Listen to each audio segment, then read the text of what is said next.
Hello, you absolute legends. I adore puzzle games. Ever since I was a child, problem solving has been right up there as one of my favorite activities. I was on the problem solving team in school, and some of my fondest memories growing up are of conquering puzzle video games. When Myst came out in 1993, it wasn't just a computer game, it was an experience, and one that everyone could share. While nowadays you may hear parents complain about their child playing Fortnite for 8 hours a day on their iPads, back in the 90s these groundbreaking puzzle games weren't really targeted at kids, and were something the entire family could take part in. This was certainly true for me, and my family did indeed huddle around the computer with pen and paper ready, putting our brains together in order to overcome the mental challenges that were placed before us. This is a scenario that is seemingly less common today, and that may be due in part to the decline in popularity of traditional point-and-click adventure games. When Myst was released, it became the highest-selling PC game of all time, and held that title for quite a few years. It was a phenomenon, and unless you were around in that generation, you might be surprised at just how successful it was, given that it's such a departure from the online competitive nature of games that dominate the market today. The point-and-click adventure games of the 90s will always remain dear to me, and today we will watch them be completely destroyed. Speedruns of puzzle games are a special breed. They are possibly the one type of speedrun that is the furthest removed from the original intention of the game. For once you have solved the puzzles, there doesn't seem to be a whole lot of gameplay left to extract. So if we already know the answers, where would the challenge lie in speedrunning a puzzle game? In my opinion, it all comes down to two main skills that will decide who will come out on top. Those are memorization and mouse precision. As you'll see in these speedruns, it is a race to see who can click faster and more accurately to complete the challenges as quickly as possible. I have selected a handful of speedruns from some of my favorite puzzle games to display in this video. If you've played these games before, these runs are extremely amusing, and I really don't mean that in a negative or belittling way. I love speedruns of all shapes and sizes, and these are no exception. I will put a link to all of these speedruns in the description. I hope you enjoy. To begin with, we'll start with the king of point-and-click puzzle games, Myst. Myst revolutionized the puzzle game genre and practically ushered in a brand new style of gameplay. There was no danger, no clock, no lingering threat. Players were free to explore at their own pace. The worlds were incredibly immersive, and while the graphics may not look like much today, back then those pre-rendered backgrounds were some of the most beautiful images ever shown in a video game. The game also helped popularize the relatively new CD-ROM format. The storyline of Myst revolves around two brothers who are imprisoned inside of two books. Upon discovery of these prison books, the brothers plead to the player to locate red and blue pages that once gathered may set them free. These pages are located throughout various ages, other worlds that the player must visit and solve. Once enough pages have been collected, the brothers will tell the player the solution to the final puzzle that leads to the end of the game. Technically, if you already know the answer to the final puzzle, you don't really need to spend time dealing with the brothers and collecting the blue and red pages. The final puzzle is accessible from the beginning of the game and can be solved immediately. I absolutely love this style of puzzle, where you are restricted by knowledge alone, and the game isn't physically stopping you from reaching the end. It's a pretty cool feeling to encounter a puzzle at the very beginning of the game and have no idea what to do with it, only to come back much later with a fresh perspective. Because the end of the game is so easily reachable, the speedrun for Myst is pretty short, clocking in at just 42 seconds. This was achieved by Keyofw pretty recently on the 9th of October 2019. I think the hardest part of the speedrun is accurately solving the fireplace puzzle as quickly as you can without missing a single click. The speedrun is pretty short, so let's just enjoy it in its entirety.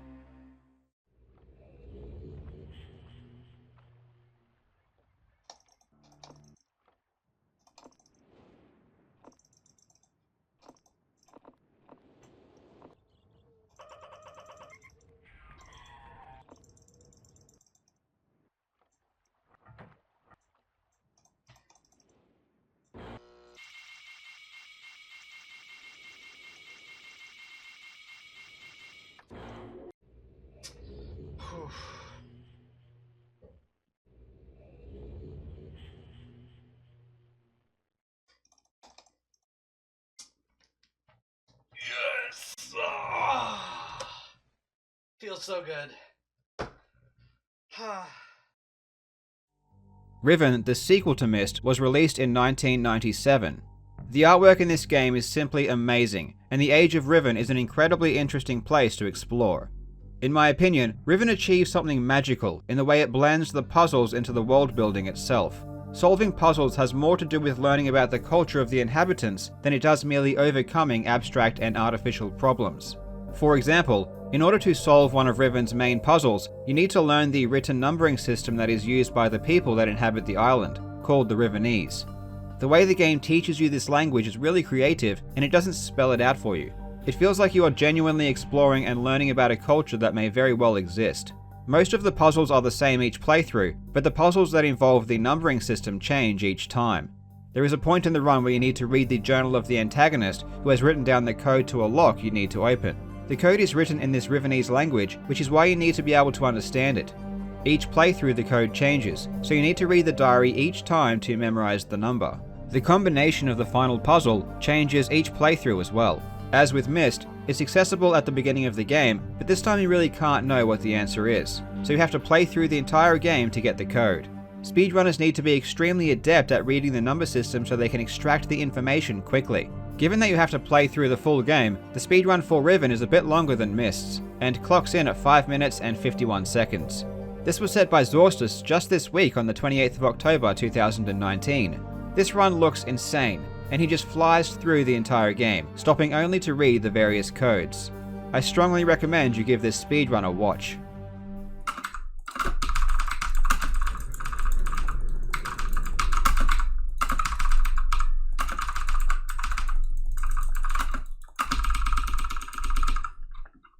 Two, 7, 19, 23, 24.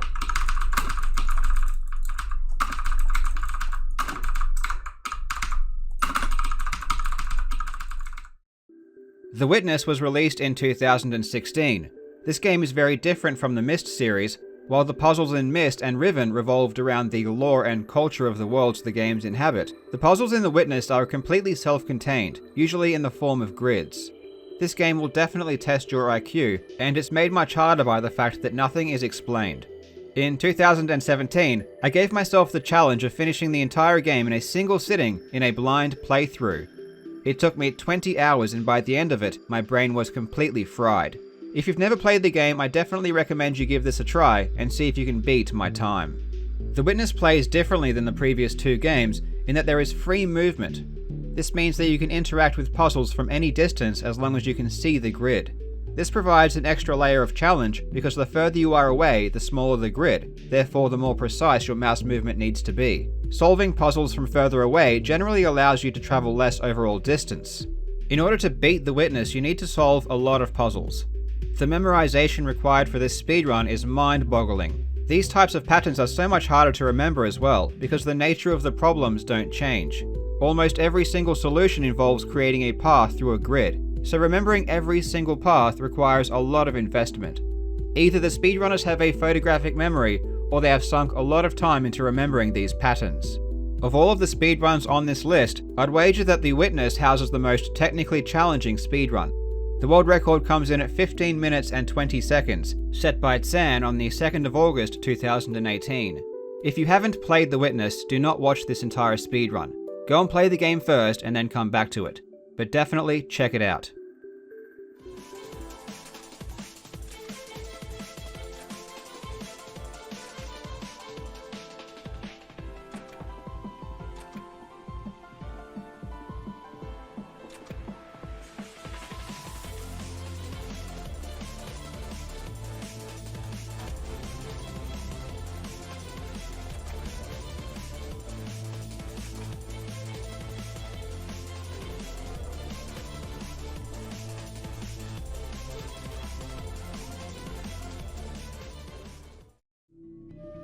Antichamber was released in 2013. As with The Witness, this also facilitates free movement, which gives a lot more flexibility to how you play. Antichamber incorporates physics-defying environments and is really creative in the types of puzzles it presents. There is no backstory or lore to this one, it is purely a brain teaser. Several different types of guns that can be collected along the way provide solutions to puzzles that become increasingly more complex as the game progresses. In order to beat Antichamber, it's generally unavoidable to solve many problems, as the end is inaccessible until previous areas have been visited. But as per usual, speedrunners don't really care about how the game was supposed to be played, and have found a way to skip directly to the end. This is the first selection in this video to feature a bona fide glitch that can be used to break the game completely. The world record stands at just 43 seconds, set by Voetiem on the 31st of May 2019. The run utilizes a glitch that allows players to skip to the end of the game as soon as they have collected the first gun. Here's a quick rundown of how the glitch works. The idea is to shoot cubes from the gun that are aimed at a spawn point. Spawn points are where the player is set when they select an area to visit from the hub room. Normally, cubes are cleared when the player is sent back to the hub, but because the cubes are still in mid-air, they remain in the game. So when the player selects that spawn point, the cubes are in the same location and the player is crushed. After being crushed, you are sent back to the hub room, but this time you get to keep your gun, which shouldn't normally happen. Keeping your gun allows you to select locations on the map that you have not yet visited, including the final area of the game. From here, the end is simple.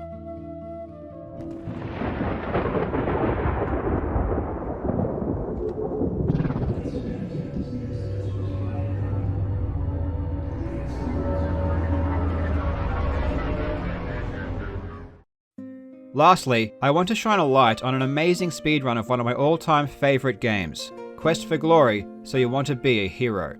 Quest for Glory came out in 1989 and is an adventure RPG hybrid that incorporates many puzzles throughout the story.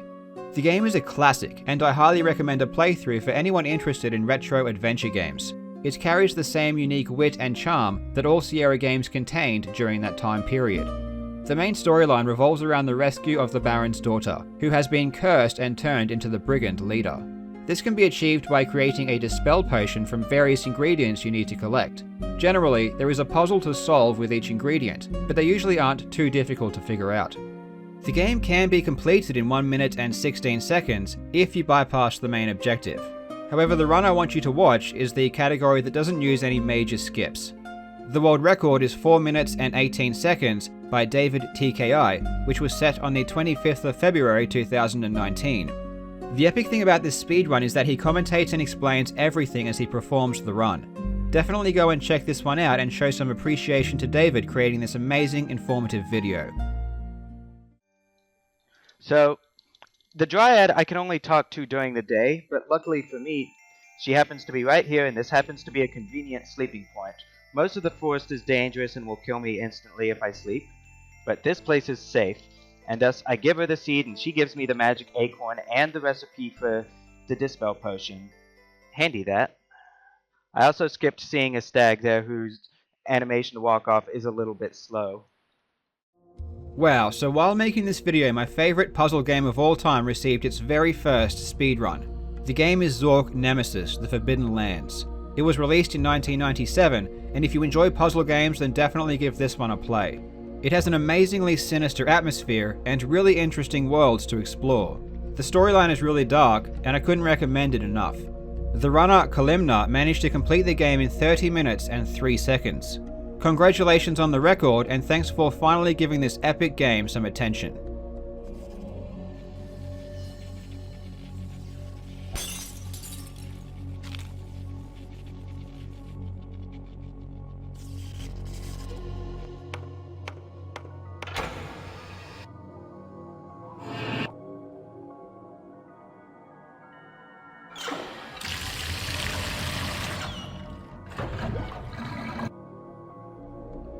Thank you for watching, you legends. I hope you are having a fantastic day, and I will see you in the next video.